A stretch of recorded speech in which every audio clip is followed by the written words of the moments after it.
Rekaman kamera pengawas ini memperlihatkan pencurian sepeda motor di salah satu masjid di daerah Ilir Barat 1 Palembang. Satu pelaku masuk ke halaman masjid dan mengambil motor jemaah masjid yang sedang salat subuh. Awalnya pelaku berusaha mencuri motor sasarannya, namun tidak berhasil. Lalu pelaku keluar halaman masjid dan kembali lagi dan berhasil membawa kabur motor berwarna hitam. Menurut keterangan pengurus Ikatan Remaja Masjid setempat, peristiwa ini dialami bendahara pengurus masjid yang sedang salat subuh. Waktu itu sih sholat subuh kan. Sholat subuh. Nah, pas lagi sholat subuh itu ada kejadian hilang motor bendahara Masjid Al-Hikmah.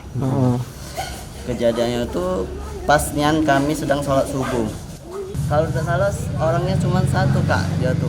Dari CCTV itu? Iya, dari CCTV cuma satu, tapi tidak tahu ada di luar, ada kawannya apa tidak di luar itu. Korban sudah melaporkan peristiwa ini ke polisi dengan membawa rekaman kamera pengawas. Muklas Diferensial, Kompas TV Palembang, Sumatera Selatan.